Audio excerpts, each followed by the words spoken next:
morning. Are you coming in then?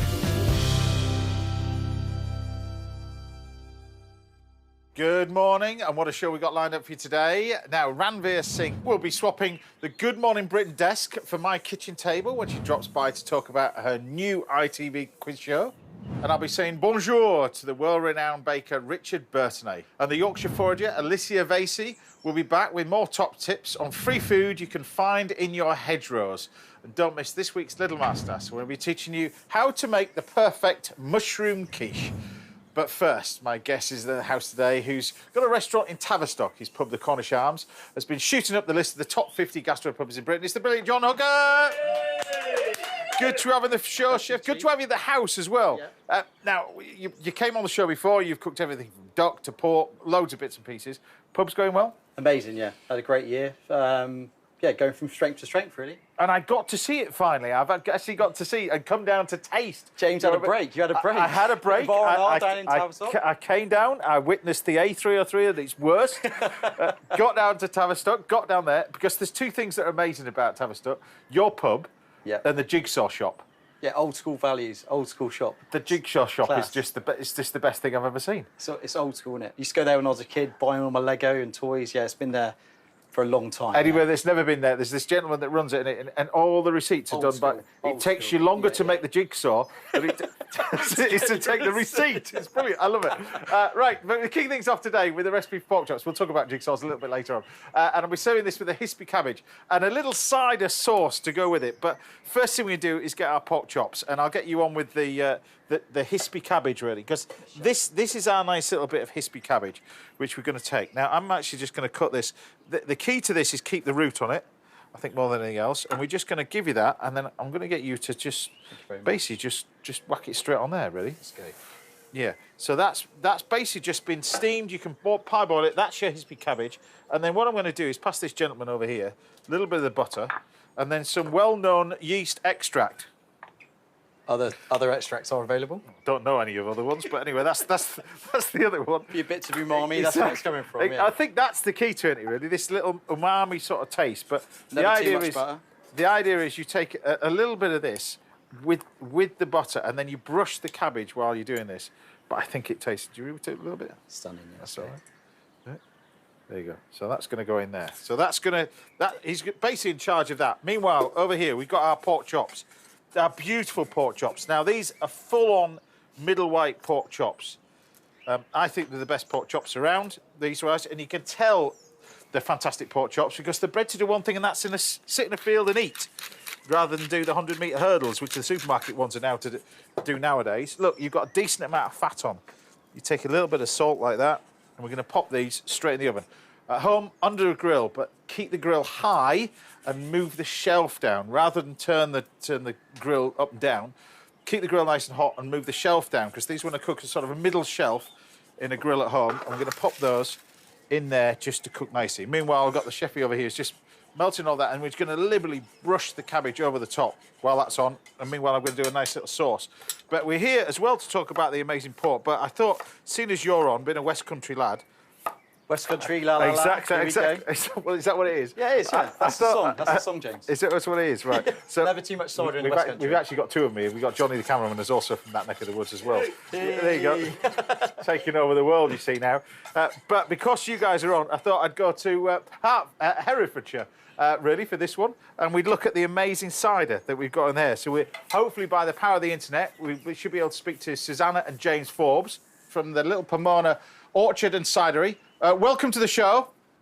Hello. Yes, hello. That's looking really It's tasty. not bad so far. He's making a bit of a burning mess of it, but anyway, he's doing it. Exactly. Now, tell us about your wonderful little orchard and how it all started, because both of you were kind of in the industry, but not.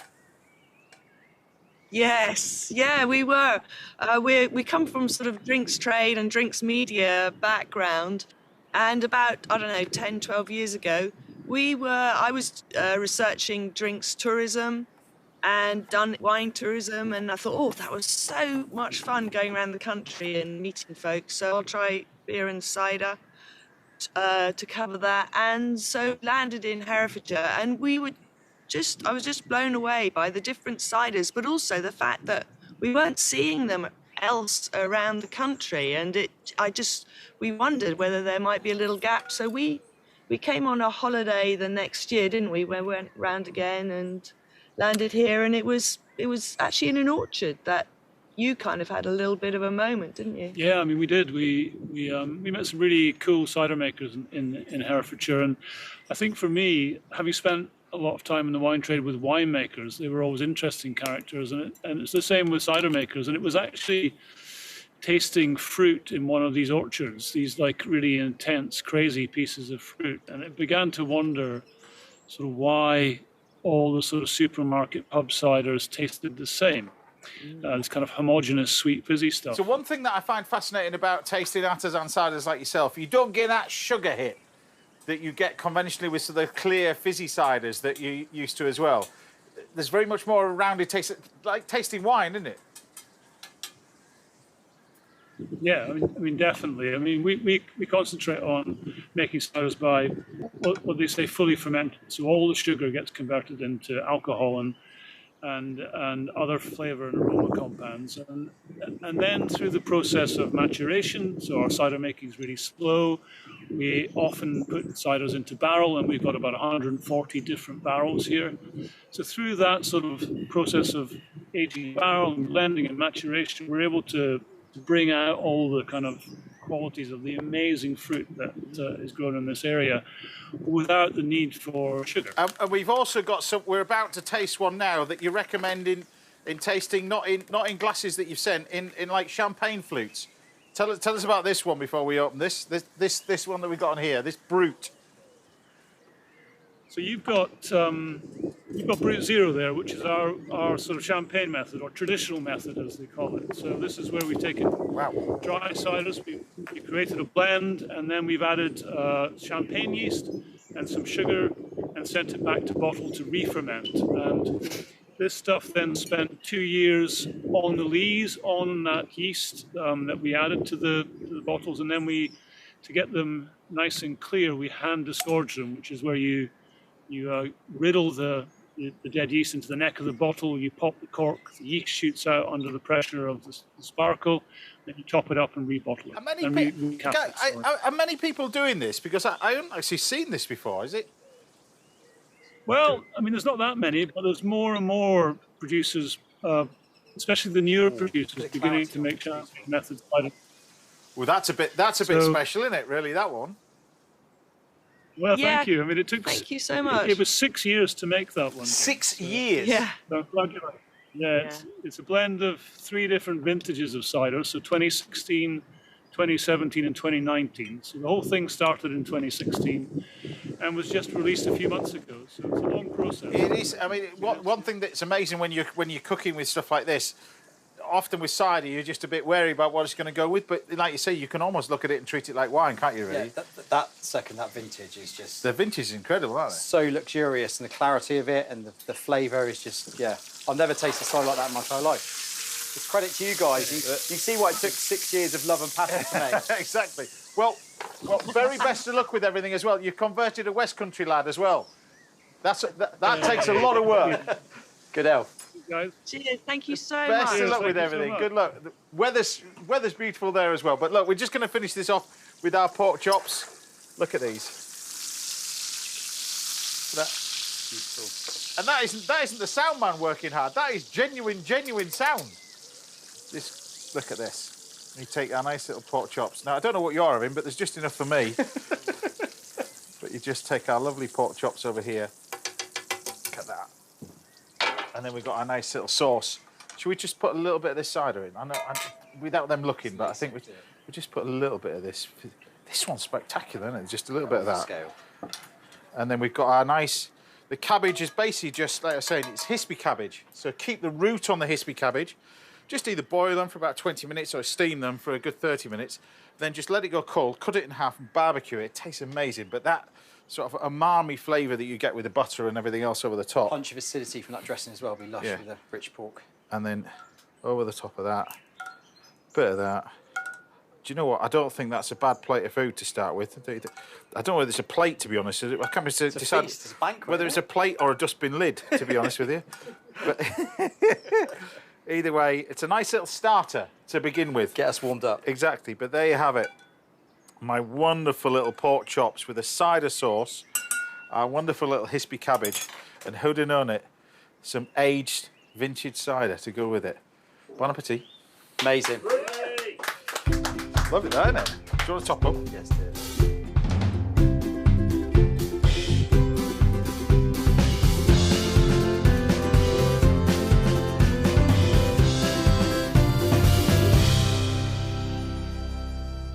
Go for it.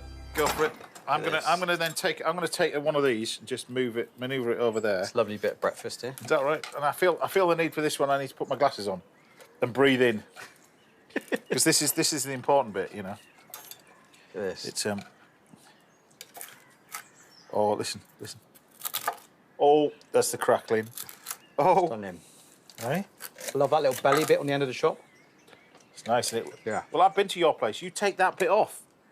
Only half What are you of it, doing? James. French trim. It's ruining it. That's what I'll call it. Put it in the sauce, no? Stunning, that is, James. Crackling as well. Yeah.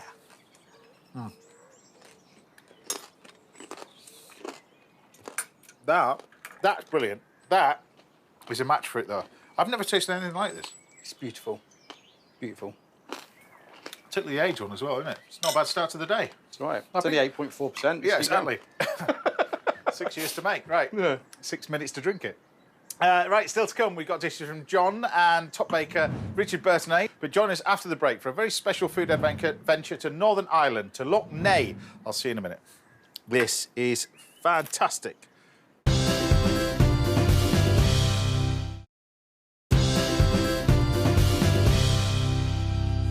Welcome back. Now, coming up, I'll be showing you how to make a textbook mushroom quiche in this week's little masterclass. And good morning, Britons. Ranvir Singh will be dropping by the house very shortly.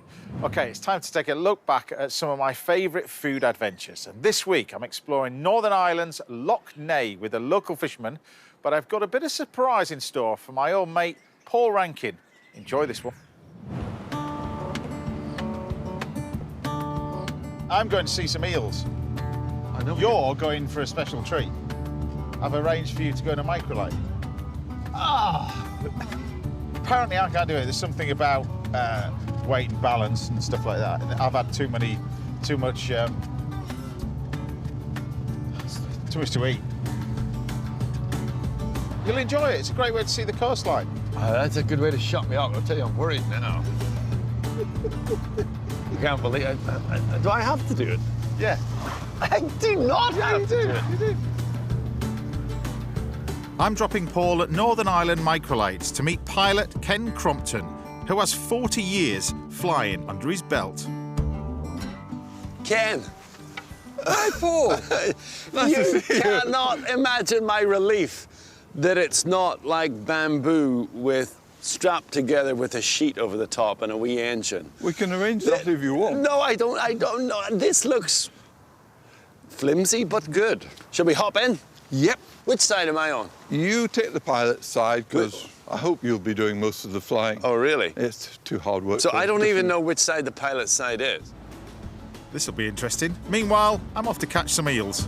Now, before you all turn over and you think, oh, I can't eat them, you've got to try them. Because the first time I tried smoked eel, it was a taste revelation, really. And the eels here are exported all over the world. They are that good. I'm meeting seasoned fisherman Jerry McNally and his son Daniel. They're part of the Loch Ness Fishermen's Cooperative, the largest recognised producer of wild-caught eel in Europe. How you doing, gents? How you doing, Jimmy? How you doing? Welcome on board, Jimmy. I'm looking forward to this. There's a coat there, James. Thank you, buddy. Yeah, it's a bit windy this morning. Exactly. Dear Lord, please keep me safe. So James has stitched me up here completely. He's off fishing on the loch. I love fishing. I would gladly do that. He's sending me up in something called a microlight to get a different perspective of Loch Ness. Now, basically, I'm afraid. I don't want to do this.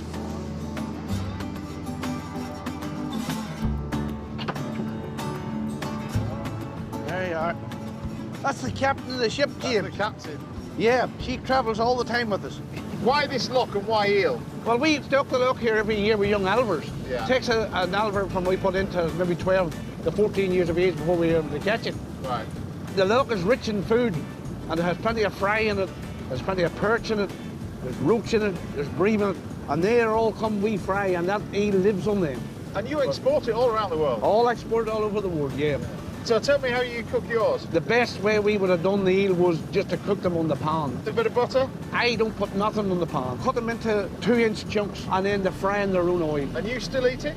Still eat eels, but I would eat eels 6 days a week if I had. 6 days a week? What do you eat on the 7th day? 7th day I would take maybe a wee bit of beef or something to give the farmer a wee bit of a dough. See, I wonder how Paul's getting on. Up there. That's how. Hello! I can't believe that he's actually flying. When I told him about it, he was a bit nervous. But I'm nervous for him, to be honest with you.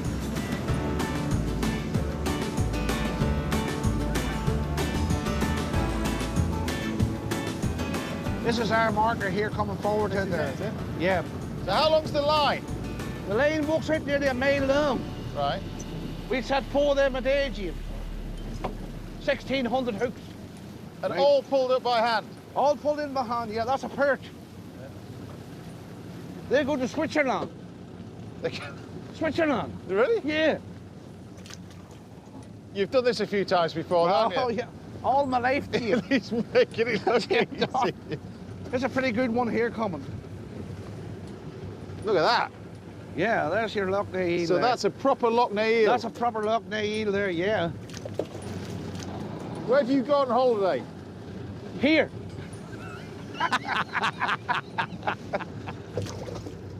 That's the burn eel. Man, this is a hard life. There, Jim, look. Oh, that's a pollen. Yeah, It's warm. like a freshwater hern. Apparently this eats amazing. Yeah. I'm having one of these. You'd have to hide them on yourself. Yeah. You just don't know when to stop eating them. I can't wait for my first pollen. It's a type of freshwater herring. I think Paul's happy to be back on terra firma. Hey, that's very smooth. Oh, I like that. We made it. We made it. I will never forgive James Martin for this. Never. That's a good catch, Jim. Yeah? Well, head back to shore now and put the pan on. Exactly. Sounds good to me. Sounds good, Jim. Back to my job, I Now, think. might get your faces washed a wee bit going in again, but You might to say. get your faces washed on the way back. might get your faces washed. That's a fisherman's expression that means Yeah, you're going to be rough. You never have to wash your face in the morning when you're a fisherman. Well, Paul, the flying idea was the director's fault. I think I've got a way of getting my own back. This'll teach him.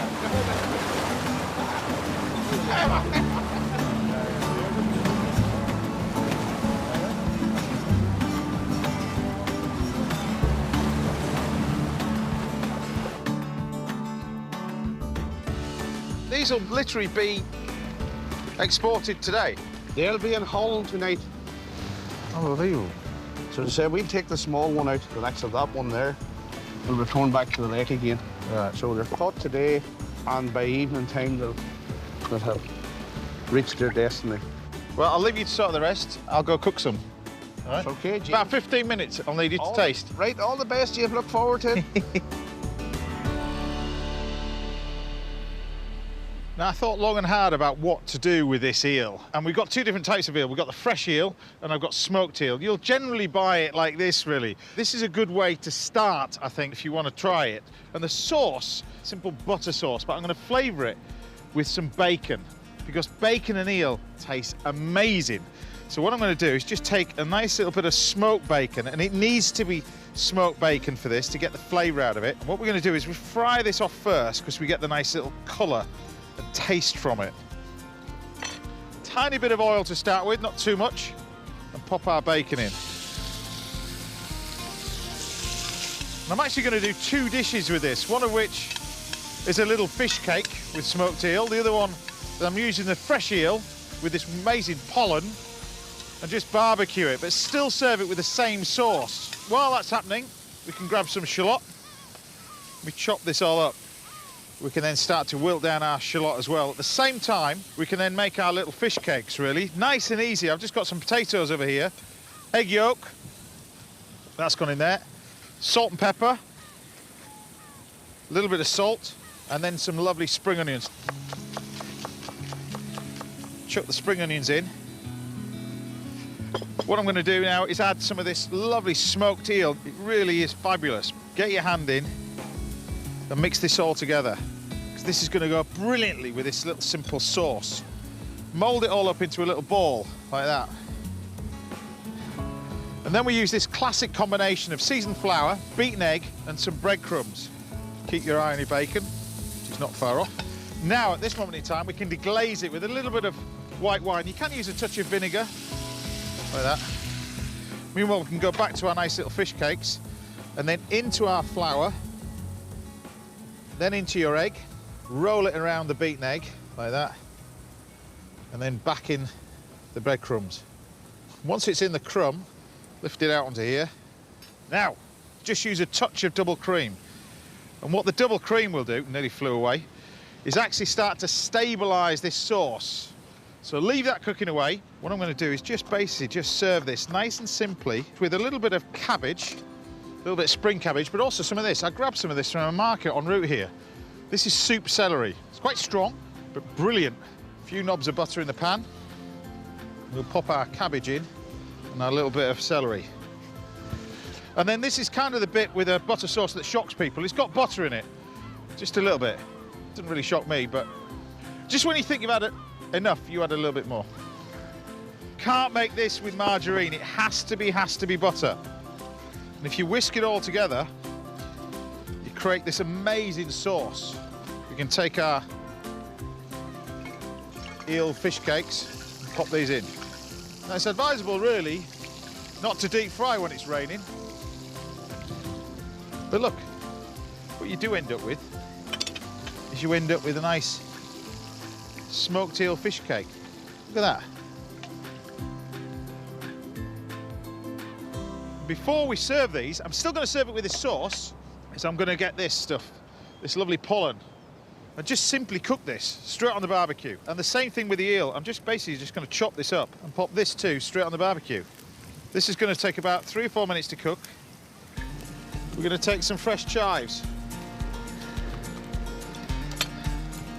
in our sauce. Now you can see what happens. Look, it thickens up. It's a bit like your arteries when you're eating this sauce. That's what should happen. Just going to take our fish. This beautiful bit of fresh pollen. Look at this. Gorgeous bit of fish. You can finish this off with a touch of lemon squeezed over the top. Fresh lemon juice. And you've got this sauce for one. A few bits of these cabbage and green down here.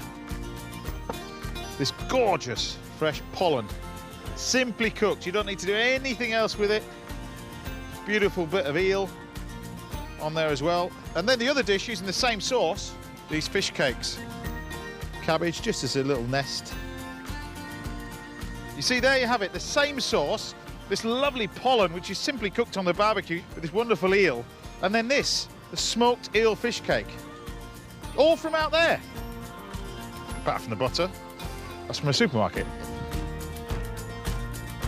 And guess who's back now the hard work's done and the food's ready? Boys, come on in. I've got a feed for you here. That's what you call a feed in Northern Ireland, eh? Oh, that's great altogether. Aye. You wouldn't believe that was caught a couple of hours ago. You can taste the eel there. Yeah? Lovely. Aye. Is that all right? Oh, 10 out of 10. Is it? 10 Aye. out of 10. When are you coming back? When I get warmed up. What a day, and I will be back. Just love this place. There was no way I was going to do that. No way at all. Anyway, send him up there. Still to come, we've got recipes on the way from Chef John Hooker, and the very talented baker, Mr. Richard Bertinet, will be here. But see you after the break. And just a couple of minutes, when I'll be whipping up a plate of gnocchi for Ranvir Singh. I'll see you in a bit.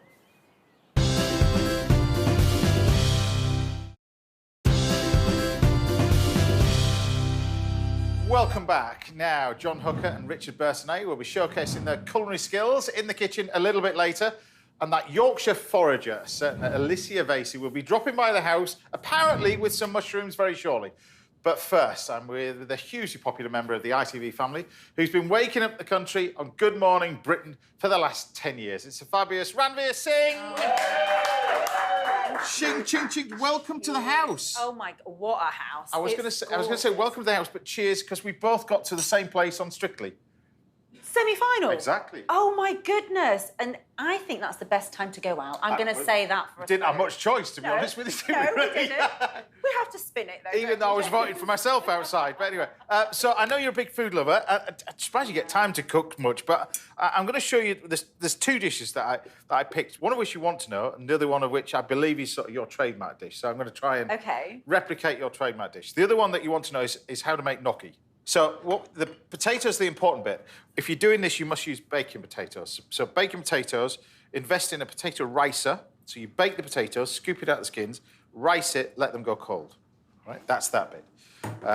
Then what you need to do is you need to add our flour, 2 egg yolks, really. You can use whole eggs, but get in the habit of using egg yolks. Separate them like that. What's the difference if you use the whole egg? It's just going to be very, very wet. And you don't want that. So you want the mixture. The problem is you get gnocchi that's really good and you get it's rubbish. There's no...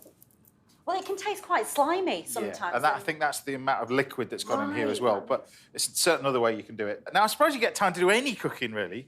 Well, for 10 years doing that show, you must have to get up incredibly early in the morning. Yeah, sort of 3:20 is my general... Really? Yeah. But, yeah, I mean, the cooking thing and, well...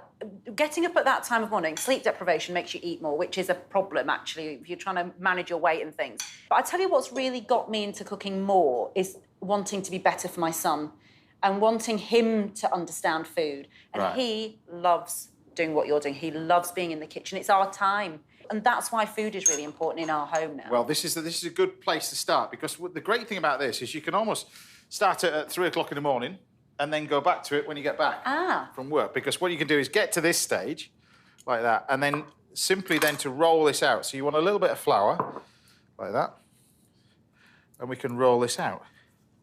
So this is your start. See how easy that was just to make, like that. Now, one thing you want to make sure if you're doing this, you've got plenty of salted boiling water, but this is where you can do it in stages, and you just cut it out like that.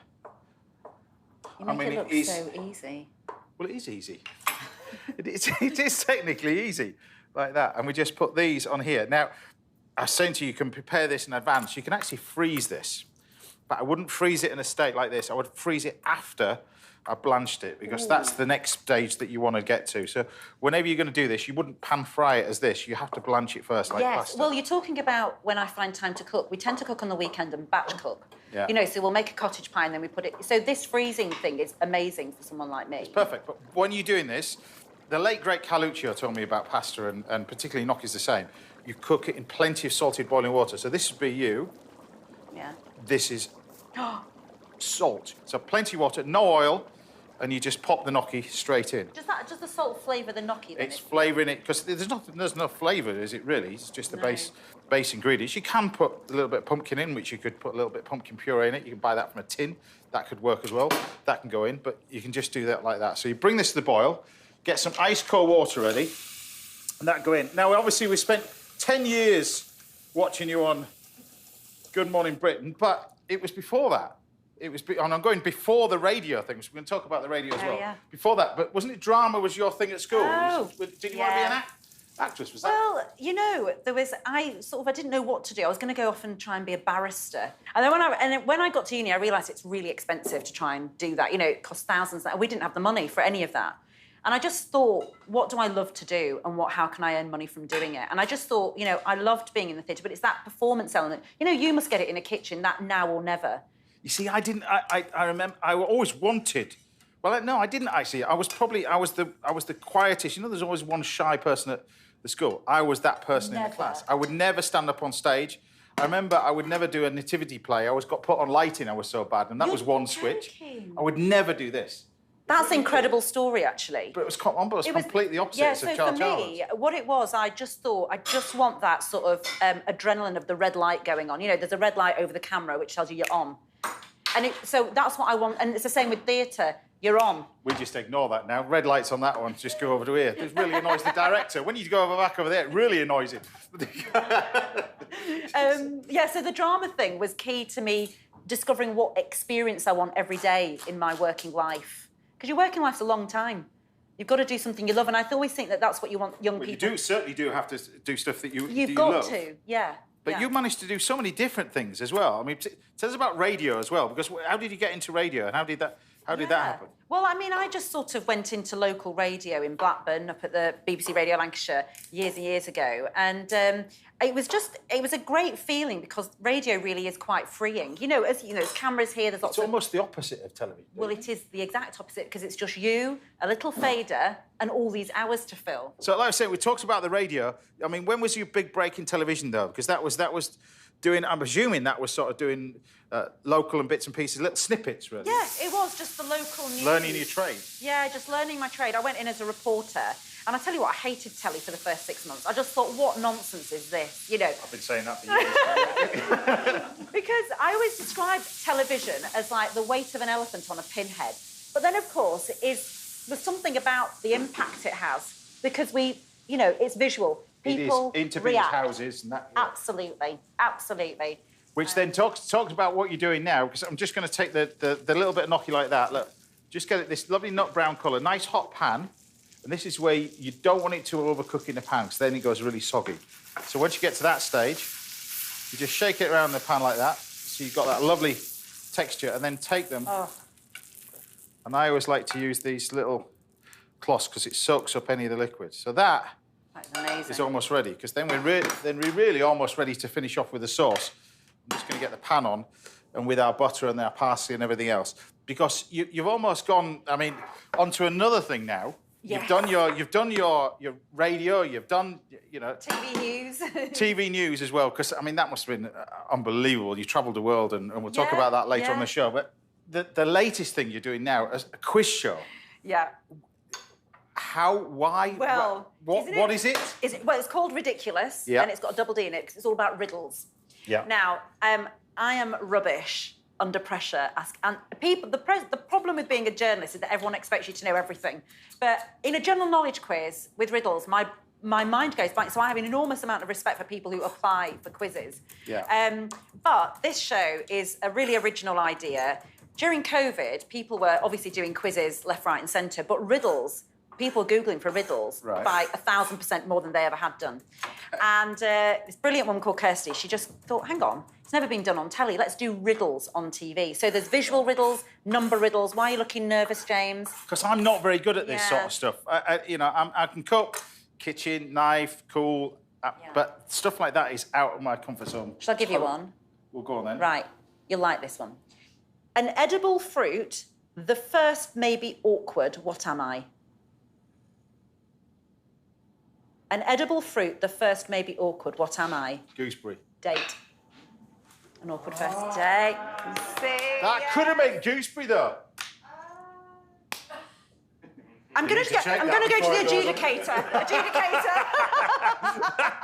Go to the break. Go to the break. I'm going to show you some of the show in a minute as well, but I'm just going to talk about the butter that we've got here. Oh, yes. Nut brown butter. This is really simple to make the sauce. Now, everything's all ready. What you want to do with the gnocchi, you've got the pumpkin, the sage. I've just got my parsley over here. We're just going to pop it in the oven, only for about sort of a minute to heat up. Meanwhile, over here, get this pan really, really hot. I'm going to throw in the butter. While I'm throwing the butter, let's see you in action, shall we? OK. Let's go. Watch how it's done properly. Welcome to Ridiculous, the ridiculously clever show, where 3 teams of riddle solvers take on our riddle master. Henry, what have you got for them? Here we go.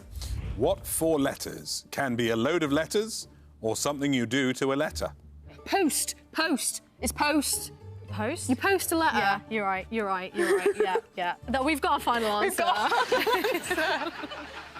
I mean, we all heard you. Post. Yeah.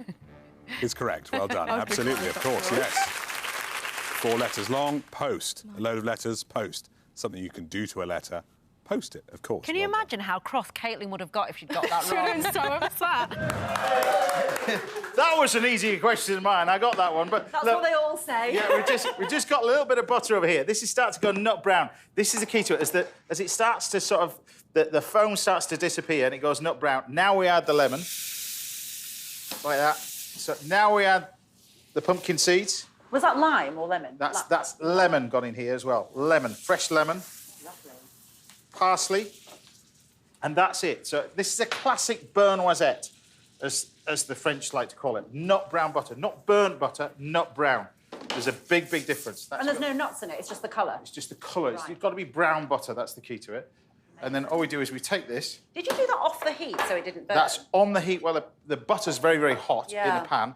You take it off, and then what we can do is just grab the rest of the ingredients on here. So this is the pumpkin or the squash. Like I said, I've done it with a little bit of this onion squash. You can use a little bit of this butternut squash. There we go. We just put all this nice little gnocchi on it as well. It's delicious looking. I said, once you blanched it and you put it in ice cold water, take it out of that, and then you can freeze it. And then just cook it from frozen. And then cook it from frozen. Yeah. And then look, you just got this nut brown butter that goes with it. It's such a simple little dish, this. This is great. Can I come back every week? This is lovely. This is a fantastic Of course you can. And then we've got our lovely sage. So there you have it. Simple little dish Oh, that's lovely. that you have now learnt how to make. Oh. There we go. You just got to repeat that for 4 o'clock in the morning. But there you have it. My version of a simple little pumpkin gnocchi. Done.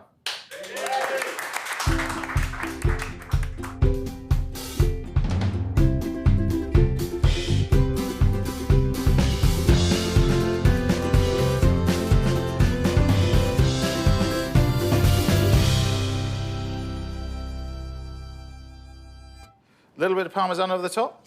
Why not? Is that okay? So just a little bit of fresh Parmesan over the top. And there you have it. Your first dish of the day. This is absolutely... it looks like art. I dare not touch it, but I can't. Try it. So I Tell me what you go for think. it. Yeah. Tell me what you think. It's nice, isn't it? I've never tasted gnocchi that good, I'm not going to lie. It's nice, isn't it? It is really incredible. Thank you That's so dish number much. 1. You've got another Italian classic coming your way. I can't. A little bit Nobody's later. getting any of it, by the way. Trust me, they'll fight you for it anyway. There you go. Like I said, right, I'll be making an aubergine lasagna, like I said, at the end of the show. And I'll be giving you a little masterclass in a wild mushroom quiche a little bit later. But join us after the break when it's the turn of John Hooker to fire up the stoves as he treats us to a recipe of lamb. I'll see you in a bit. It's nice, that. Wow. Do you want some? No, you're right. It's fine. I've got little bits that are left over. You just have the crumbs. I'll do that.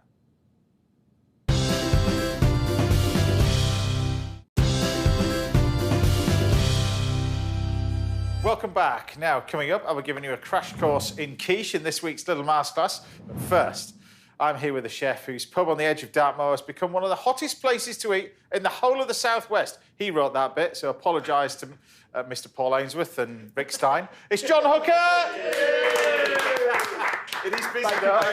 It is busy. It's busy. You'll be getting a phone call when you leave here. Great introduction. Thank you, James. Exactly.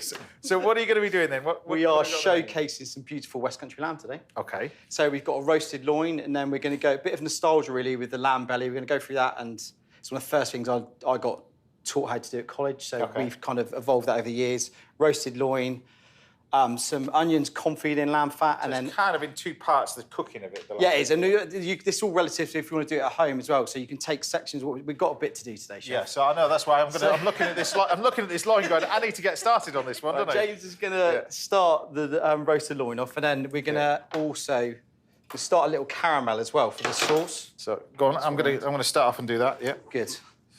Okay. Start rendering the fat down. So we're going to do 3 lamb bellies here. Okay. So we're going to just trim up each end. And all of the trim we're going to lay up in the middle. See? No waste at all, no. And then you can, if you want to remove the skin, you can, but I mean, it doesn't really matter. It's a fantastic cut of meat, isn't it, the lamb belly is? Yeah, I mean, this is like pence a kilo. It's amazing. Makes amazing bacon as well, doesn't it, really? Yeah, I mean, you cure it up, you can roll it like that as well. But this, for me, is like when I was a child, we had breast of lamb. So this is breast of lamb, or we call it belly, like in the modern interpretation, or like neck of lamb in stews, pot roasts, and things like that. So I've kind of evolved this as my career's gone on into what we're doing today. So we're going to see, and again, salt and sugar we do this with.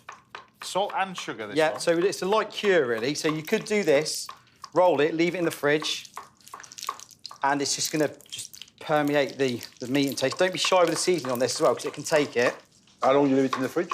So you could leave it, you could do it the day before if you wanted to, or a couple of hours. It doesn't really matter like that. And just, again, this is how I got taught to do it at college by my college lecturer, Colin. So it's a bit of nostalgia to this dish. And classic lamb and onions, I think, to me, is a classic combination. Like this, I got taught to do this on a salver at college, rolled up, braised with sauce soubise, which is a classic, classic French onion compote or puree, as we say, really.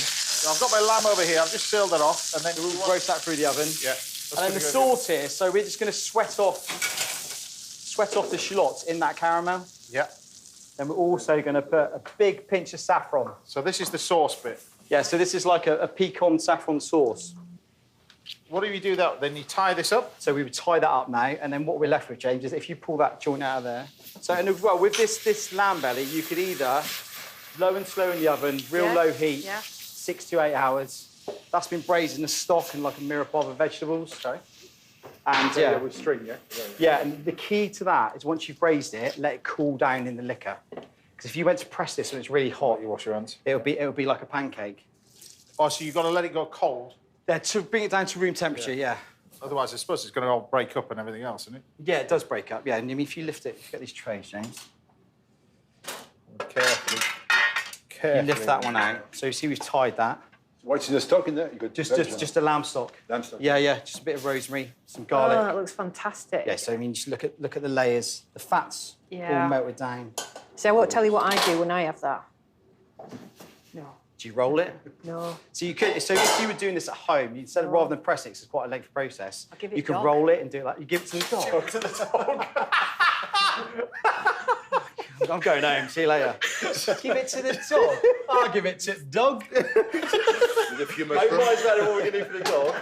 I'm going to change my ways. And again, we've got some aromats going into there, so we've got a bit of time. A touch of garlic. That's knocked you back into your position. Yeah. There you go. Right. Hopefully, it's better than what you give to the dog. Do you cook it or just raw? Well, we've got sheep, haven't we? Yeah. See. Do you know what I mean? So what you do then is that, guys. You press the lamb. Wow. Okay. So you press that, leave it in the fridge. With put the string something on. Keep Yeah, the with the string string. on. Cut it off afterwards. Otherwise, the dog will have it. Yeah. You don't want the dog choking, do you, on the string? Do you want that in the fridge? Yeah, can go in the fridge. And then if you pull out the other one, James. I bet they don't like mustard, then. Lovely dog. Look at that. Ooh. So then what we're left with trimmed up. Wow. So how long do you leave it in the fridge? Just overnight, just chill it right down. You Oh, see look where at like that? Yeah. Oh, my Stunning, God. no? Yeah. That is actually stunning. I feel deeply ashamed and as embarrassed a menu, now. you have got access to amazing produce, not just on the land, but on the sea, haven't you, really? Yeah, Particularly where you are. we're 15 minutes from the coast. Everything from you've got Newlyn, Brixham. We're not a million miles away from all the big fishing ports, you know. Yeah. So then we're going to pan fry this off. Give it a little season, and also I'm going to roast off these beautiful. So tell us about these onions then. So these onions, let's see them. Cook them till they go translucent. You're on the stove, or again, low and slow through the oven. So you confit these. This is in lamb fat. It's in lamb fat, yeah. And you see there's a few aromats there. There's a bit of garlic, bit of thyme. And again, you're just continuing a flavour with that lamb, that beautiful Cornish lamb. I love that you use every part of the lamb, the fat, everything. It's gorgeous. Yes, Yeah. I love that. Just the attention to detail about your place as well. You know, you've got. That's the great thing about doing what you're doing is that it's not Michelin, but you're. No, we're the front room of our community, yeah. But you still have the builders coming in with their dogs on a Friday night drinking, causing loads of mischief. Yeah. And you can go there for high days and holidays, stay in one of the beautiful bedrooms. But I still want it to feel like a pub, you know. And the great thing about a Great British pub is that you can pretty much do anything in it, can't you? Yeah. But people have a higher expectation now of a Great British pub, I think, and that's what we're trying to deliver through our offer. Thank you, James. So you're just colouring these. Colouring it, yeah. So we're looking, and this is some lamb that we've roasted and rested, which we're going to put back through the oven. And that's all it takes to cook. I mean, this one's ready. That you see me put that one in there. You see a nice colour on that. Just leave that to rest on one side. And that's that one done. These ones need a bit more colour. Again, and you can use elements of this dish. So if you were we could roast the loin of lamb, serve it with a sauce, some beautiful dolphin wild potatoes at home. You don't have to go as complicated as this. Obviously, this is how we're cooking in a restaurant. I just want to showcase what we do. Or like this, the lamb belly, salsa verde, bit of couscous. Yeah. Yep. Exactly. So with these onions, we can just brush a little bit of maple syrup on there. Again, just to bring out the natural sweetness. It's a little detail to make a big Yeah, difference. it's just that, yeah, these little punchy bits of flavour that we're going to do. So here we go, James. Simple dish. Simple, yeah? simple, John, yeah. a small or a big hole? Yeah, medium. we can all be fussy, you know. There? No, smaller than that, chef. Don't look clumsy, do it? Make sure that sauce is warming through nicely. I'll get it on. You concentrate plated. So yeah, so then we're just going to add just a little bit of this beautiful roasted onion puree. So you wanted a big hole? Yeah, it's a bit too big, but I can live with it. It's fine. It's fine. So there's that one. And then next we're gonna sauce the dish. That's ready. Oui, chef. Thank you. So you've got the beautiful shiny sauce. The vibrant. Again, you need a bit of greenery or veg with this dish because it's just so. It's pretty super rich, yeah, but it's super flavoursome as well. And these broad beans are just coming to the end of the season, so then as we go on in the winter, we'll probably put this on with a little devil kidney as well, so bring a bit of offal into it. So just to mix it up. Any other veg you can use instead of...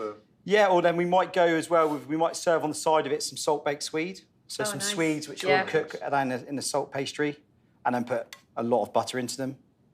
And again, we'll serve that with a little bit of pickled swede as well. It works really well.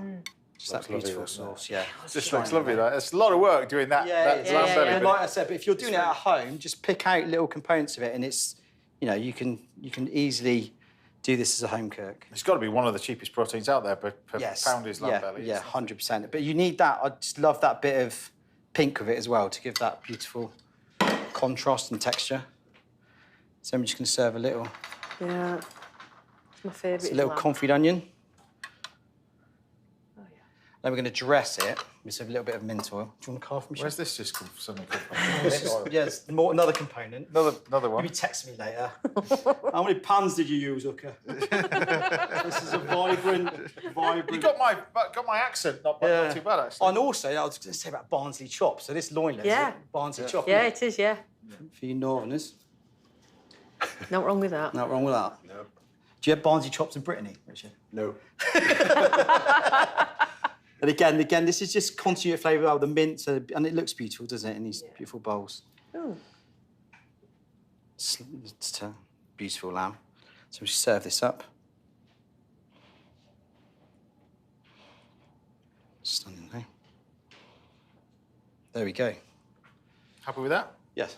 So give us the name of this dish then. So that's my celebration of Cornish lamb. So we've got poached and roasted lamb belly, roasted loin, lamb fat onion, and a pecan saffron sauce with broad beans and mint. John Hooker, everybody. Brilliant, that.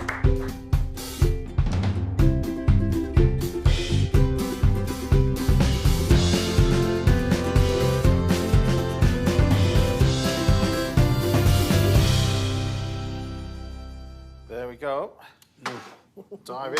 Oh, 1 inch. Tell me what you think. You're right, grabbing it off. Yeah, it's all right. I'll just dip as I go. You're just a chefy bit, dipping off the edge. There you go. This looks... I'm going to try that. I'm going to try that lamb belly first. Very pretty plate of food. Oh, yeah. Lovely. Oh, yeah. Oh, look at this. The sauce, the slightly sweetness of the sauce really works. Yeah. Caramelisation with it, it's really nice. The saffron as well, like it's really subtle. That is delicious, isn't it?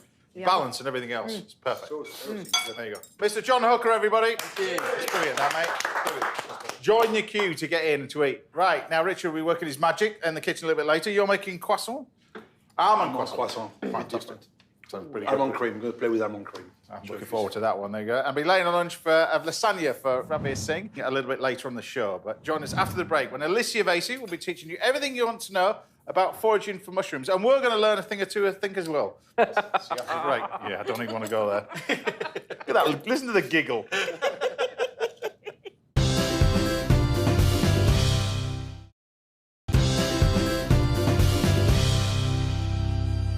welcome back. Now we're chatting some more to the one and only Ranvir Singh later on.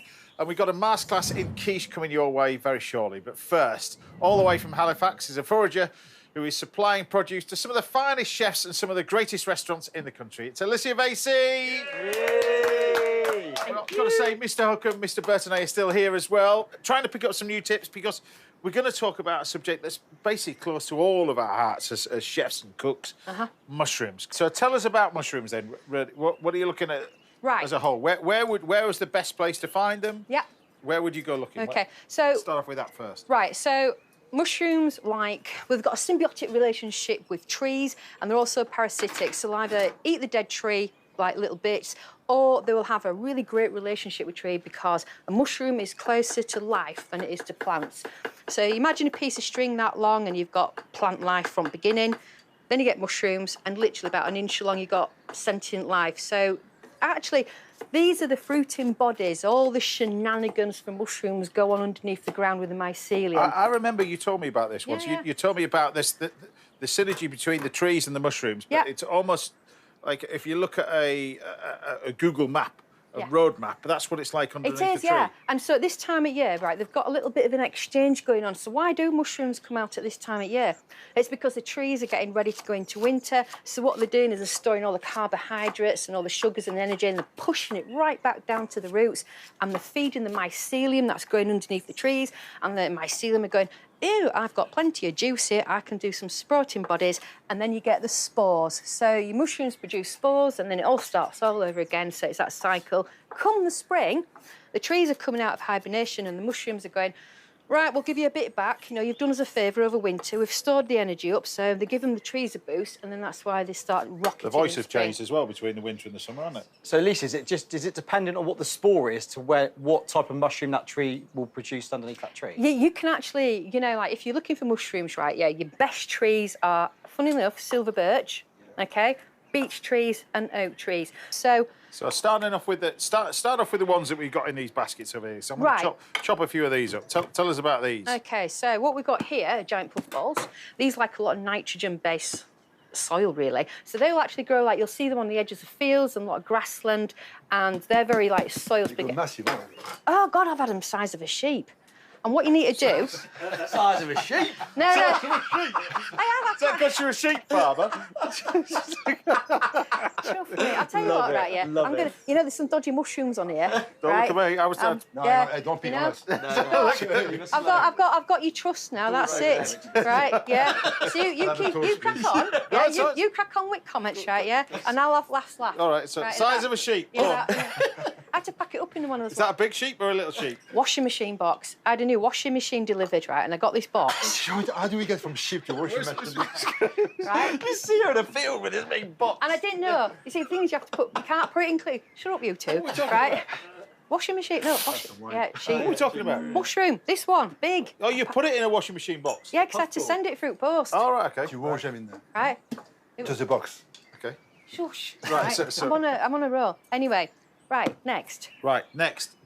This one. Tell us about this one. Right, this is a polypore. This is a cauliflower fungus. It tends to grow on the ground and like on the edges. It's like parasitic. Edible? Very edible. OK. Very similar to a lot of things. So take good notice of what you're looking at. Right, you can use that one. Yeah. Next. So I mean, the structure of it's amazing, isn't it? Really? Yeah, it looks like a cauliflower. So are these found on the ground, or are these found on the tree? On the ground, right? Sounds better. On the ground, usually around tree stumps, okay? Because it needs dead wood to feed off. It's a parasitic mushroom. Okay. Right, okay, so next up, and it is the chef's favourite because you two have been moaning about how expensive they are. Yeah. Right, I'll pick me that one front. This one? No, that's an orange birch boletus. That one? Yeah, that one. Okay. Right. So we're looking at boletus. So these are mushrooms that have sponge instead of gills. So if you look at that, gills, sponge. These are all most of them are edible. You just need to consult books. And if you have got books, take 3 books because you don't always get it right. You need a referee. 2 books, and one book will say something different. The washing machine. It's not Russian roulette, it's mushroom roulette. It is mushroom roulette. It's mushroom It's roulette. absolutely mushroom roulette. It is. I mean, just on a serious note, this is so important. Like you say, to take somebody. Yeah. I mean, we've done mushroom picking as well in the New Forest, and to go with somebody who knows what they're doing. What I love in France, we pick a mushroom, but they always say keep them separate. You can go to the chemist, and the chemist will tell you the They'll right grade one. them out for you. Yeah. And what you're looking for on these is no pin pricks, because if they've got pin pricks, if they've got holes in there, it means they're infested. Don't use them, because in about 2 days they'll be alive in all ways that you don't want them to be. You can crack on with that one, that's fine. Right, OK, next up. Yeah. Right, one of my favourites. This is Chicken of the Woods. See, I love this. I absolutely love it. I've seen these a lot in Scotland. Yeah. I've foraged for them a lot with Mr. Tom Kitchen as well. Yeah. I mean, these are amazing when you see them growing in the woods. Gosh, they're absolutely You don't just massive. get one, you get... There's loads of them all in one place. And they're always really high up, so I go with tree loppers. Best bet, OK? But this one is poisonous. So it's not so much, I mean, it's a very easily identifiable mushroom. You look at the bottom, it's bright yellow. The top, it's like egg yolk yellow. It's up on a tree, not hard. However, this one, which I brought in special, has grown on a yew tree. So as it's grown and the needles have dropped off the yew tree, it's folded in. So this makes it highly poisonous, because what you're doing basically is eating yew tree needles, and they're really toxic. They've got like taxin A, taxin B. So you really need to, you're going to go for something really obvious. Right. What's amazing about it is it's not just, you know, people look at it, it's not the classic one with the red no. and the white spots. It's not that anymore. I mean, you just got to... Yeah. Because one can look identical to each other, can't it, really? Yeah, very much so, and that's what you've got to be aware of. So don't, it's like, so this one here, I mean, I won't use that, it's just got a bit too over. Parasols and panther caps. The scales on the panther cap are white on a brown background. On this one, it's brown scales on, like, kind of like, well, it's a bit gone. Right. It's always opposite. So what you need to do is be really wary. You might think, oh, God, that looks so obvious, but they're not obvious. You really need to take books. You really need to go with somebody. These ones can go like electric blue. You know what? That's a nice mushroom. That's a chef mushroom. Is that a chef mushroom? So these are not the Pierre de Bleu. They're not the... No, we haven't got any blue legs, have we? No, they're the ones that I remember going with you. The little tiny ones, aren't they? Little... We've got some amethyst deceivers. I thought I brought some. There was some in that box. Right, so they're little tiny little ones. They're just really nice. Purple ones. Yeah. They were nice, weren't they? They're So beautiful, the pig's noses, they called. Is that them? They grow in this country? The pied blue? Yeah, a field and wood bluet. You know, with the blue legs, you know, it's common. It's good to know the Latin names for things. So with the boletus here, you know, this is similar to the cep, but this is an orange birch boletus. You'll find them on birch trees, and the white with a little black dots all over them. That size, beautiful. So on a serious note, though, you can't just go. Obviously, landowners' permission. Yep. You can't just go wander around the New Forest anymore and all that kind of stuff. No, You've no. got to, you seek the owner of the land's permission and go with somebody who knows exactly what they're doing, because it is a minefield out there, isn't it? Really. Do you know what it is? There's even when you go on courses and things like that, there can be errors. You know, it's your own judgment at the end of the day. You're the one who's going to be doing it. But it's personally, I would try and buy them off somebody who knows what they're doing. Yeah. And that's not necessarily me, because it's hard work is finding mushrooms. But supermarkets are selling an amazing selection of wild mushrooms now as well. Aren't they? Yeah, but they're parasitic mushrooms, so they're sort of like grown on like polystyrene logs. They cultivate it. Yeah. Yeah, so you can cultivate parasitic mushrooms, you can't cultivate symbiotic mushrooms, which is why you get such a massive price for things like ceps and things like hedgehogs and things like puffballs, because there is no way of replicating that, you know, in any conditions, because nobody's worked out how it's sort of like, how they come about, how they do the thing. Yeah. And you were saying that one of the biggest mushrooms you found was one of these, which is incredible. Oh, yeah, it was like 50 kilos up a tree. But I couldn't hold a net and use my tree loppers at the same time, so it was a bit... Get a chunk off. How do you get a 50-kilo mushroom off a tree? In bits. On your own? In bits, on my own. And a 66-litre rucksack. You can't get... It's hard work. I love it. I know, I tell you what, it is not glamorous. It is hard work, right? And worst part is if you see some really good mushrooms, right, and there's like a really great big barbed wire fence and this, that, and the... Oh, it's a nightmare. Do you have to buy another washing machine to get a box big enough? I think you've already started, Dan. You really with your I think washing I've machine. done, I've done it now, that's what it haven't is. I? But anyway, look, we're just going to leave it with this. We just got the poached egg. Look, just snip that. Yeah, where's mine? Poached egg. You've done it for them too, haven't you? Sautéed mushrooms on toast. Rich Meaning and you've not got the shared. bits that are left over, but there you have it. Sautéed mushrooms. But Alysia Vasey, everybody. Amazing, amazing. There we go. Right. Thanks so much for coming down here, and we'll see you again very soon. Well, you're going to stick around, aren't you? I'll stick around. We've got food. It's fine. Right, still to come. We're serving up another course for my guest, Ranvir Singh, and Richard Bertinet will be baking some almond-based treats for us all. But see you again after the break, when I'll be putting the rest of these mushrooms to good use in this week's Little Masterclass. It's all about a quiche. I'll see you in a bit.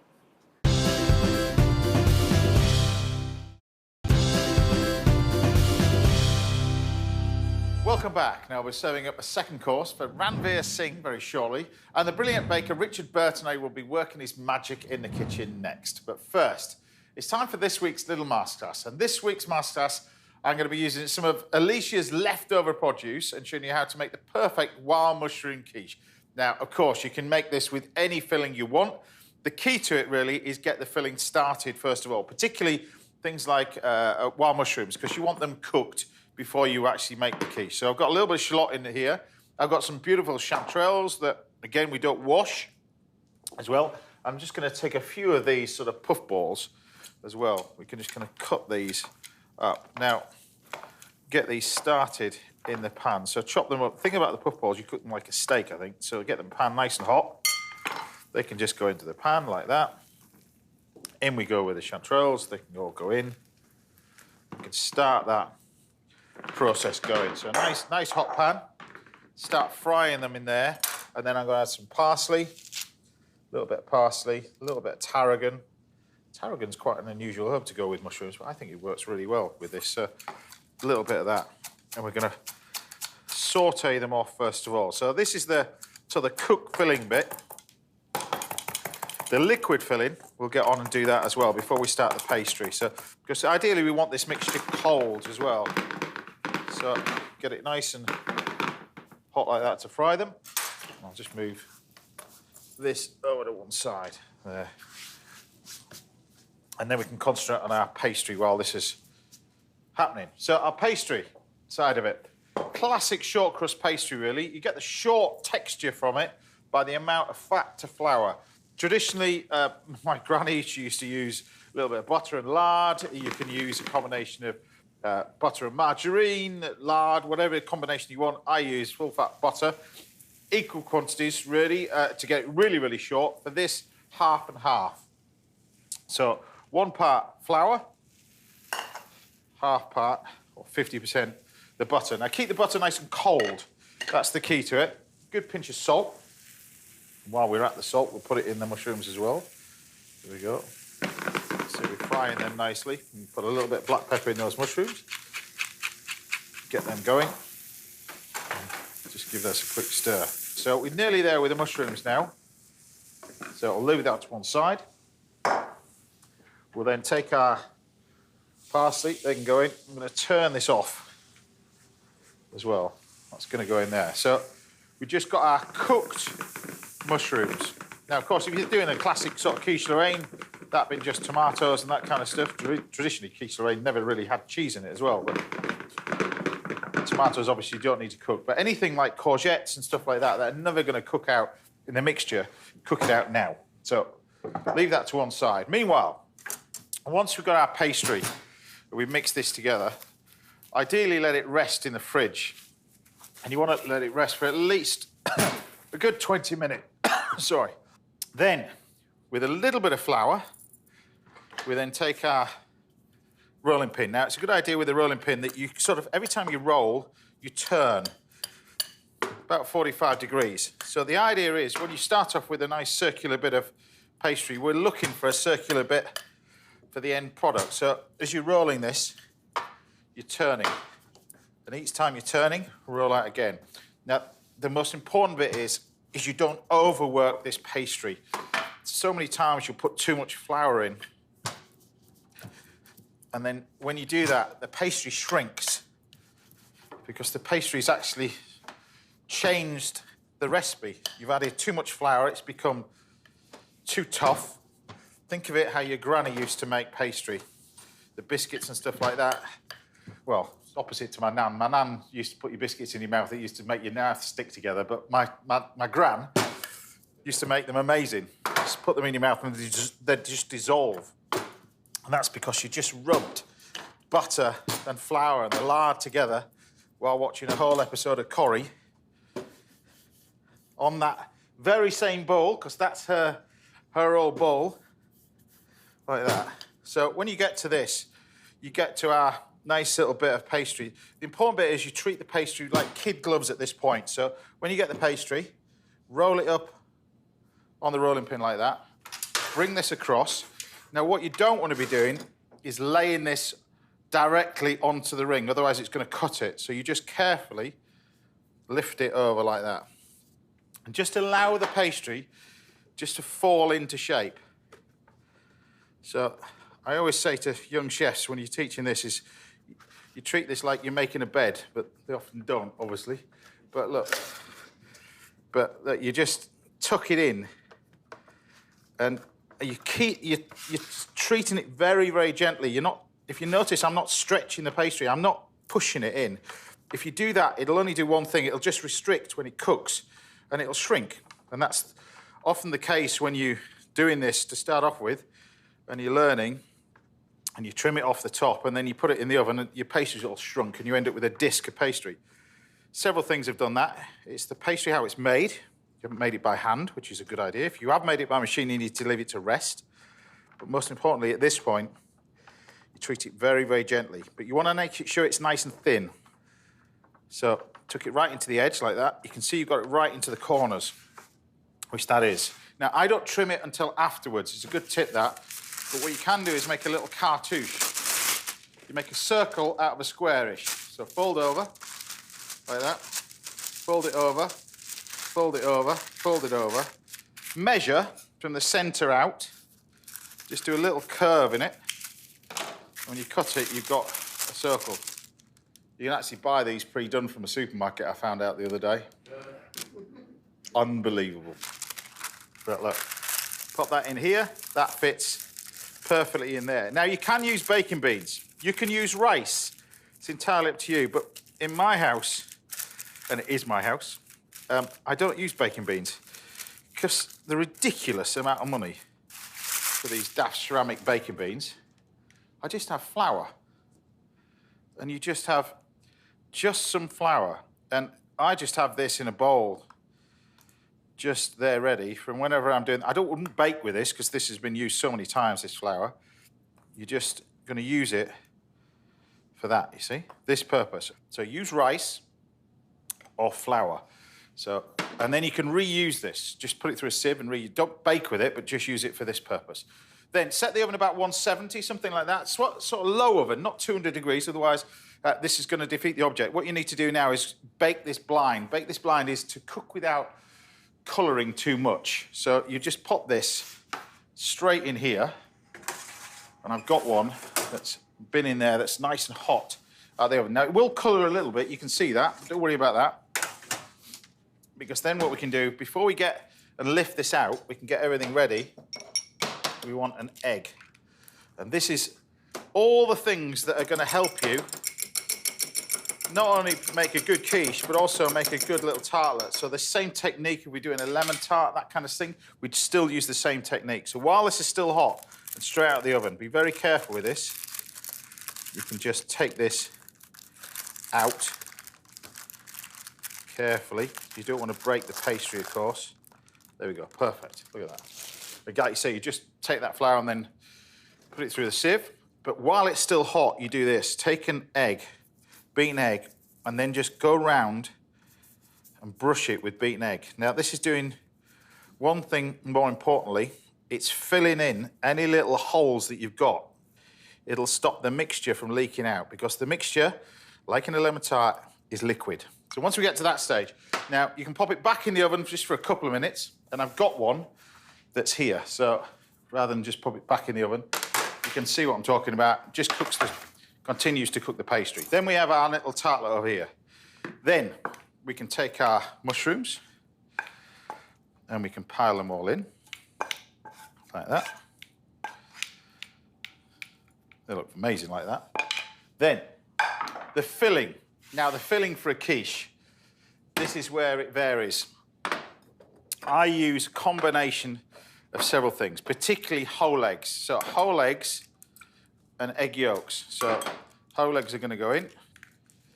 And the reason for that, we want the quiche to be sort of, well, when I was in France, they called it baveuse, which is sort of, baveuse means sort of partly cooked. It's not really that. It's just with a little bit of a wobble. Think of it like a jelly, really. You don't want it set too hard.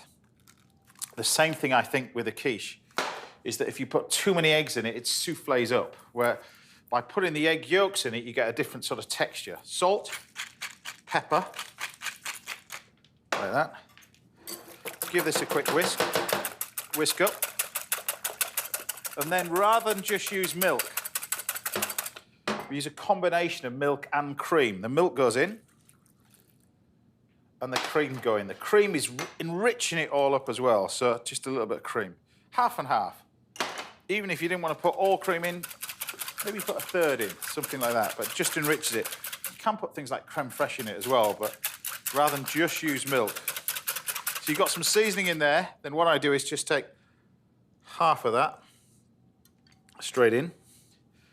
We've got some cheese. It's entirely up to you which cheese you put in, but a little bit, it can be, of course, a little bit cheddar. With this being French, I've got some beautiful Comté, which is kind of like the French version. It's not the French version of cheddar before the French start phoning me up and complaining, but the amount of Comté cheese that they use is massive amounts. So we just take a little bit of our Comté cheese over the top, like that. Now, before you put the whole thing in the oven, like this is a good idea, is to take it to the oven first, like that.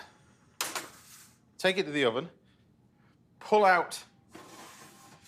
You learn to do this after a while. I've been doing this for a living. Is you then fill it in the oven. You do not fill it and then try and carry it across halfway around a busy kitchen.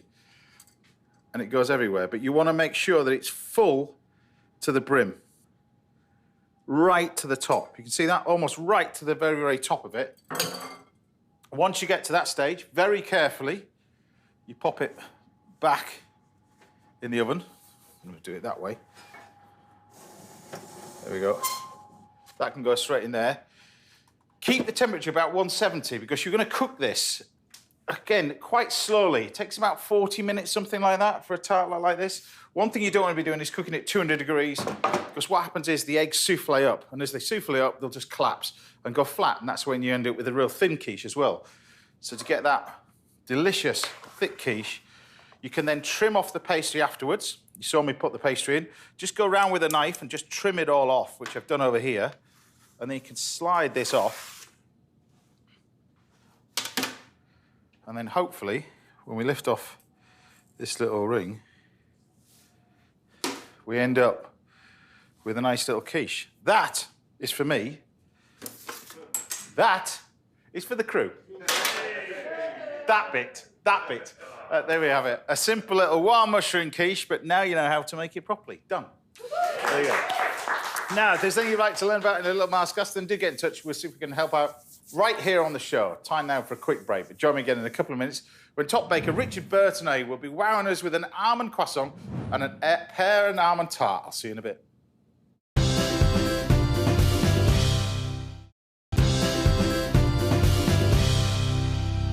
Welcome back. Now I'll be serving up a show-stopping aubergine lasagna very shortly, but first, I'm here with my guest, Ranvir Singh, and a man who's established himself as one of the best bakers in the world and shared his skill with students from his famous cookery school. It's the brilliant Mr. Richard Bertinet.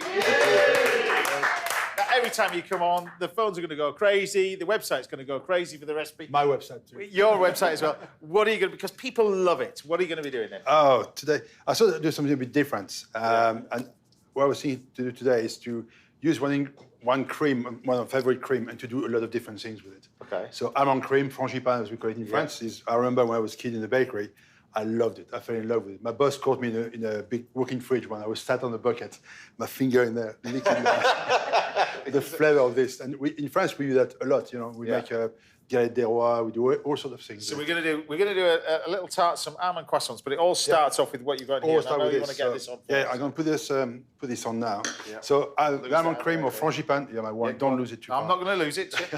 The frangipane is made with a blend of butter, sugar, and ground almond in the same quantity. So I'm going to put my butter in there. I'm just going to take the ones we got out. We're just going to leave these to cool a little bit. Thank you. But go on then. And that's going to go. There you go.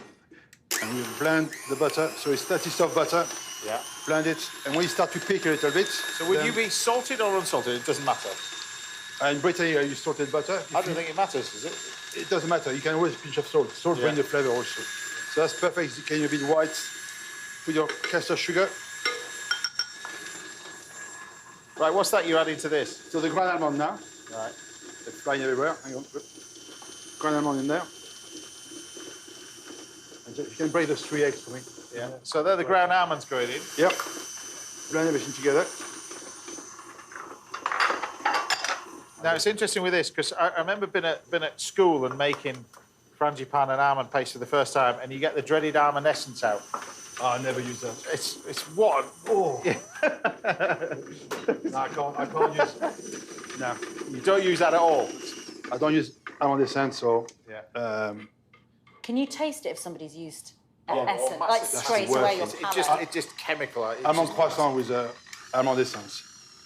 The first thing you taste is bang, and it's chemical. You don't taste anything. It's just this. Yeah. It's horrible. It's not very nice at all. So I'm doing this. And then add the flour. So turn on the mixer a bit when you put the flour, it's going to fly everywhere. Yeah. It's very quick. And the good thing with this, you can leave it in the fridge for a good week. You can freeze it. You can do all sorts. It's really, really versatile. And the key there is not to put all your eggs at once. You want them nice and fluffy all the time. Yeah. So I just put Well, one the trouble egg is it can separate and split if not. Well, it can. It's like you put too much liquid in one go. It becomes more liquidy than the light color that you see now. So you beat the butter and sugar, it becomes whiter and whiter and whiter. And just take your time between each one. Now, talking about peaking at the right time, you and your cookery school, I mean, hugely popular. I'm still, every morning I wake up and I see our guest list where they come from. And you've got people from all over the world coming, for one day sometimes. Are you sure? You fell off the plane? Or, but, it's hugely popular, I know. Our breakfast are... His cookery school is he's famous all over the world. Well, I was just asking you, Richard, about whether you had children go, and No, I we was teach saying, children, yeah. I love it. So try this now. Right, there you go. Try that. You don't have to lock yourself away in the fridge with it. Oh, it smells good. You're allowed to have it. Yeah. Okay. So when you taste this now, in your mouth, you can taste almond, butter, sugar everywhere. Oh, my goodness. So we need to bring the flavour together. That's lovely. So it's like a different dimension. Right, so you want me to do... I've got to sort of take charge of the croissants ready. Yeah. Now, am I going to say that you made these? No. I bought them? I bought them, yes. So one of the greatest bakers in the world I've introduced you as, and you go and buy your own croissants. Hang on. Before you start slagging me off. No. Go on then. When you get too big for your boots, that's what happens. Yeah. That's not very nice. We'll let you stay eating croissant, and then I know. I'll get this back now. But look how light this is. That's perfect there. Okay? So, yeah, the good thing with this, I wanted to show you that the concept of making almond croissant with fresh croissant, it doesn't work. You got to let them go stale for 2 or 3 days. No, but this is the key to it, isn't it, really? Because Yes. you would think... So they keep their shape. Well, that's interesting, because we buy croissants, and then we have a couple, and then they stay in the fridge for and we throw them away. I know. Sorry. No, absolutely not. Right. Okay, so I'm going to start building them up now. So I put a bit of almond cream in the middle. Mmm. The top back on top. And then you put some almond cream on top. Like so. And then we get some fresh almond. Like this. And the good thing, you can make them like that. That's a great idea, isn't You it? can freeze them. Oh, you can freeze them like this now? Yeah, absolutely. They work. Imagine if you had friends or family coming and you presented them with this. I mean, it would be... When I used to own the bakery Yeah. in Bath, people used to run 10 miles to justify to have one croissant outside. Oh. Used to be sweaty outside the shop. Say, I just want one croissant.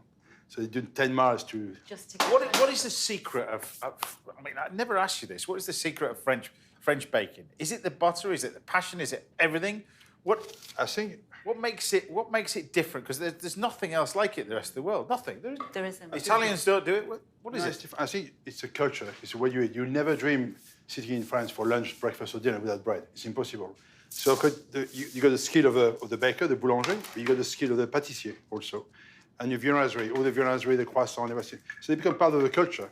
And I think by law, every village needs to have a bakery, and it's a much harder to find young bakers now, and training them, it's much harder now. But because you don't see it. I think you need to see how beautiful this experience is to inspire other people to do it. You're up at that time in the morning, but the bakers even start. What were you starting out with? Professional career? About 11 o'clock? When I was a kid, I mean, I used to hate my job. At 14, you get up at 2 o'clock in the morning. You feel like a zombie going to the bakery, you know?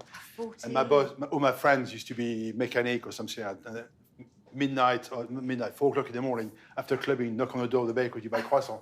You hate that. You know? Just like, oh. My day off was Monday. Have you ever been out on Sunday night in France?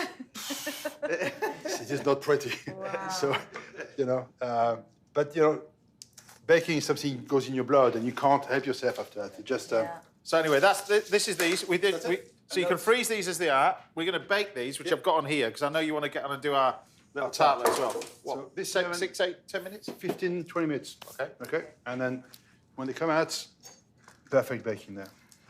More over the top over this. And then you're going to tell us about the little tartlet as well. Now, you've been busy. You've been busy writing bits and pieces, raising money for Ukraine as well, which is amazing. Well, I've been asked to contribute to a book, Need for Peace, with Ukraine.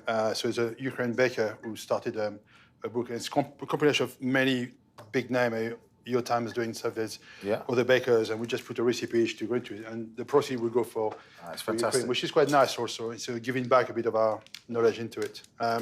So what are you making? So tell us about the little tartlet. You don't need to bake the. I've made the pastry. Thank you for this one. Before you criticise me again, I am not saying it. You can buy it yourself if you want to. So tempting. And I'm going to put a bit of almond cream inside. It's all in the hips. You see. Look at that. I know. That's one thing I teach people, and if people been to my class, people use piping oil like this, they wind me up like a fire extinguisher. You know, just on top of it. Let it set a bit. So we use a bit of tin pear on this one, and the way I do my pear is to get a nice effect on top. You get a little knife and just dab on top, like very, very close, but not all the way through. So you got a nice finish in here. You could do this with tin pears. Tin peaches are great. Apricots. Apricot, peaches, plums, any fruit. This, we got black currants, frozen black currants. Lovely. Frozen raspberries. I mean, that's the beauty of it. You can really do a difference in little tart, small tart, big tart. Yeah. Especially if you can go and pick the berries fresh, you know. Blackberries. Yeah. But also doing this, like we could freeze these before you cooked them again, you could freeze this. You could freeze this, yeah. I mean, they freeze baked or they freeze at that stage also. They're fine. It must drive you mad when people give bread a bad name. You know, there's a lot of that, isn't there? Well, there's good bread and bad bread. Yeah. Okay? It's like everything. You know? So there's good cheese and bad cheese. So I think there's a misconception on bread. You know, every time you feel a bit bloated, you blame bread. Yes. Don't start me talking about bread now because it could be a long day. But, you know, for me, bread is if you use your jaw when you chew on your bread, you get saliva. It helps you to digest. If you put 2 slices of wet flannel in your mouth and you got nothing to chew on, you're gonna blow up. Yeah. So you know it's. So how long do you cook this for? I bake it. Thank you. Yeah. Bake it. How long do you bake it for? Until it's done. How long do you bake it for? 25, 30 minutes. Just so I know for later. It's going in the fridge for my tea. We've got one of them here. Right, and then over here, you want to dust these. You dust these with a little bit of icing sugar. So yes, we're going to dust this with icing sugar, which is just over there. So they're much better. They taste better when they cool down a bit. A little bit of icing sugar, not a snowstorm. Look at this. Getting carried away. It's not Christmas yet. A la Frenchman. No. Look at that. That's oozing now a bit, yeah? It's oozing. It's oozing. That beautiful. So give us the name of these dishes then, what you've got in here. So in here we got almond croissant, almond pain au chocolat. Stop putting us in sugar on it. I feel there's tension in the air. There's no tension. Love it. And père tart, or père brodalou, we call it in French, and black currant tart. So don't cut some and try some. Yeah, we'll cut some just so people see. Use a flat knife, much easier, James. I love this knife. Get off that, mate. But I'll just put it on here. Yeah, don't break it. And that's a combination that is probably my favorite tart. Bit of pear, almond, and crispy pastry. And the good thing, you don't have to bland bake it. You just put your cream inside, your fruit, bake it. Right, there's a little bit there. Thank you. To have a taste of.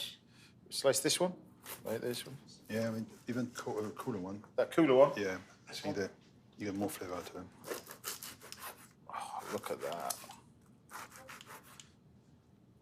Thank you. Oh my goodness. Have a taste of that one. That pear tart, it's not even overwhelmingly sweet in any way. No, it's not too sweet. That's the beauty of it. That is stunning. Because you bring the flavour of your almond and everything. So you could always reduce sugar if you want to, but you need a bit of sugar to match everything else. So it's, That is lovely. And this is your... That is delicious. Thank you so much. Richard Bertinet, everybody. Wow. You going to stick around for the rest of the day? Oh, yeah. Exactly. Good. Keeping that off you then. Right. I've still got time for one more final course, so join us again after the break when we're rustling up an amazing aubergine lasagna for these two. I'll see you in a bit.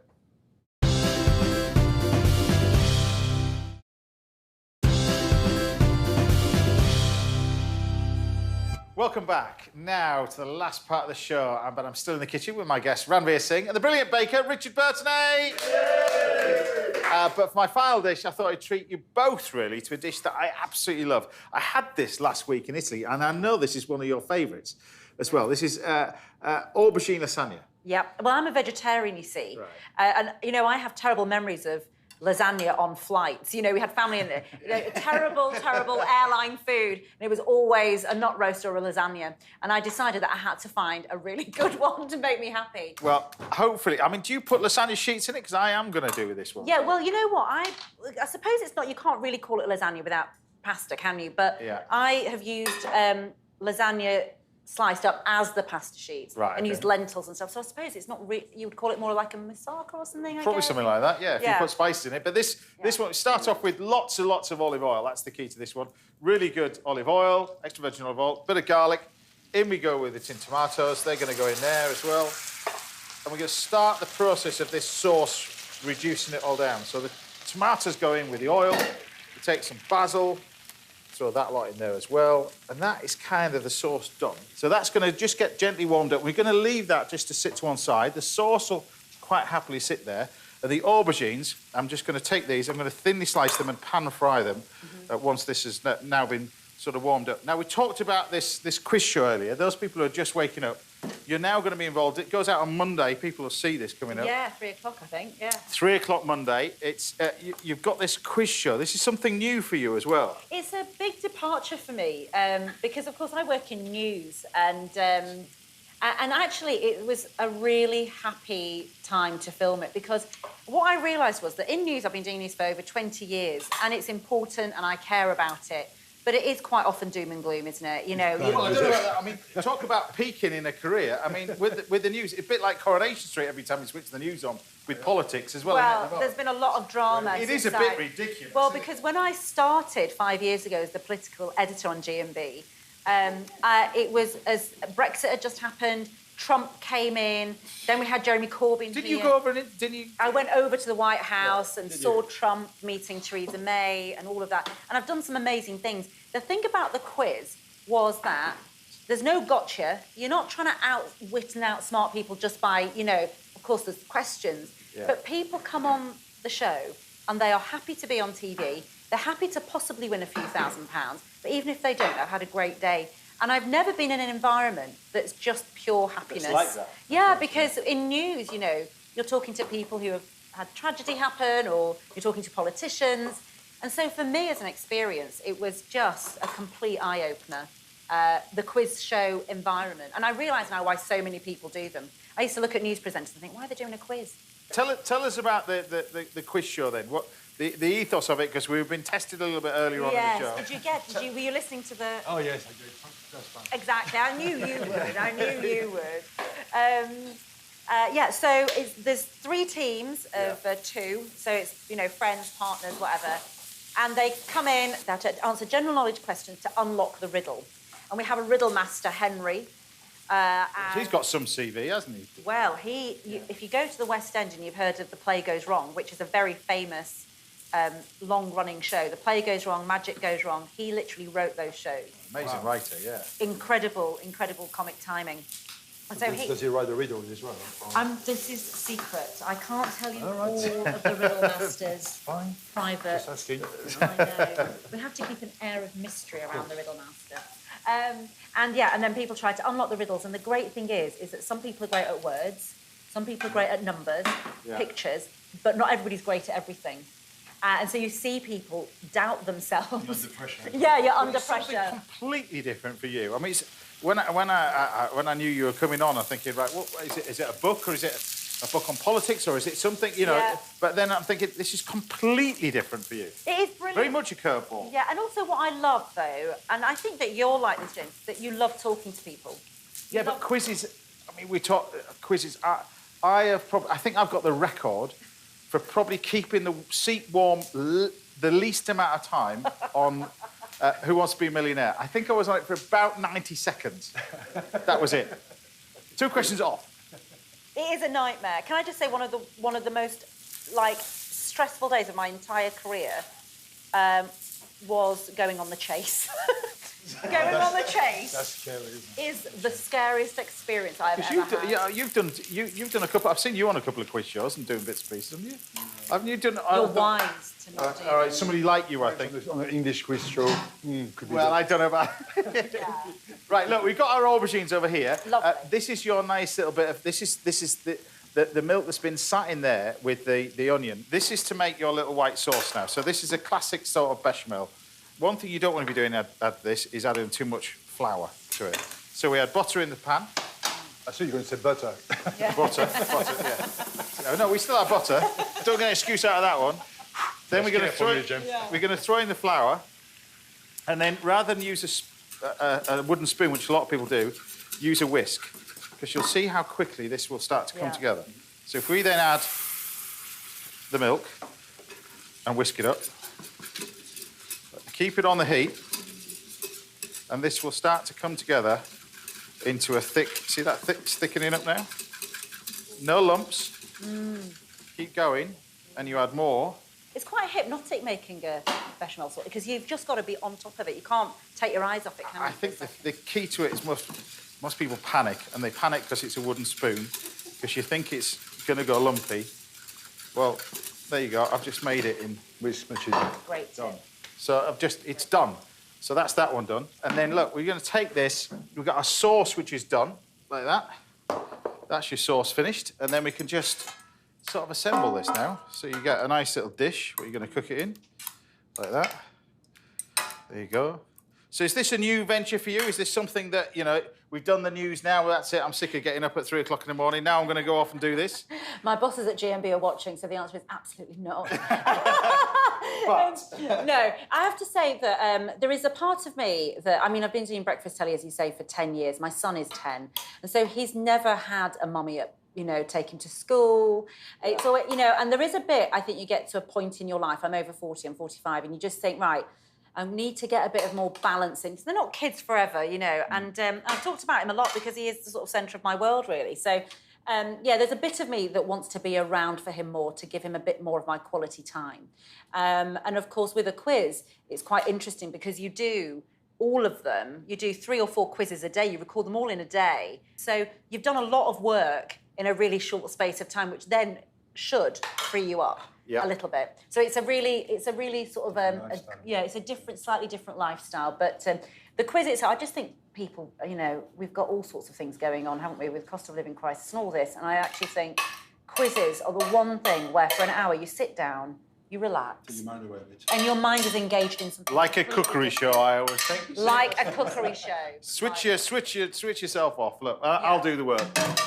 Well, best of luck with everything as well. Thank you so much. We're just going to take we've got a nice little bit of white sauce over here. You just pour that over the top like that. Now, unfortunately, the one that I had, whether or not I picked it because it was €10 and that included a glass of vino to go with it as well, was a little bit dry, so I'm putting a little bit more sauce in my one. And then I've got some mozzarella cheese, and we just take some mozzarella cheese. So mozzarella and cheddar, yeah? No. I'm gonna go back to the Italians for this. I'm gonna put mozzarella, and then I'm gonna use a little bit of Parmesan, because otherwise I'll get properly told off. Yeah, you will. So a little bit of Parmesan cheese. Now the great thing about this, you can then pop this in the fridge and cook it from cold. It takes about sort of 40 minutes from cold. If not, you can pop it straight in the oven now. And the idea is pop it in the oven about 200 degrees centigrade, 400 Fahrenheit, gas 7, something like that.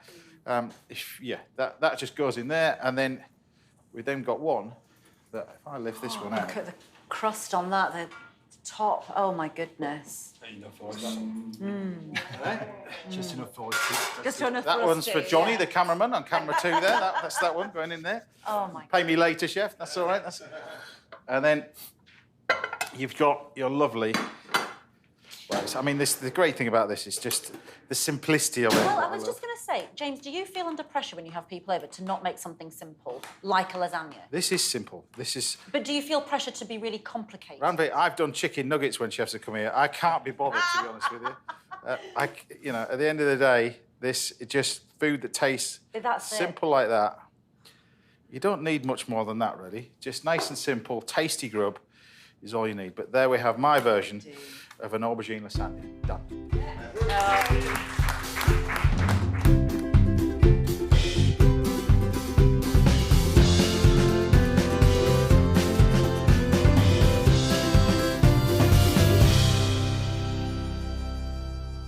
Ranvir, there you have it. Well, thank you. Is it for both of us? No, I've got another one over here. I know Richard, and he'll probably eat this dish, to be honest with you. Take one ready over. Gosh, it's lovely. The size of the portion. Some basil as well. I got the chef touch on it. You should take Chef's touch. Exactly. I'll get you back for That's that. an extra €16, chef. But tell me what you think of that one. Yeah. Definitely not €10. Matches the gnocchi, or are you happy with that one? Oh, now that's a Close question, second. isn't it? It's a nice dish, though. Really simple. It's a really, really delicious, and you can taste everything in it. That's the key. Key to Italian food is that anyway, but that's the sauce. But and only a handful of ingredients. Incredible. just really. a few. Yeah. A little bit of work, but just a few. There we have it. Well, best of luck with the quiz show. Best of luck with everything you're doing as well. Both of you as well. But Can I stay and finish this? Yeah, carry on. Right, thanks. Yeah, carry on. we had to kick Boyzone out at 2 a.m, so you've got plenty of time. That's it. That's all we've got time for today. Massive thank you to all my guests, Alysia Vasey, John Hooker, Richard Bertinet, and of course the fantastic Ranvir Singh. We'll see you back here at the same time next Saturday morning when I'll be joined by top chefs Dipna Anand, Jose Pizarro, and comedian Dave Gorman will be here. Until then, take care. Have a great weekend. Thanks for watching. Bye for now.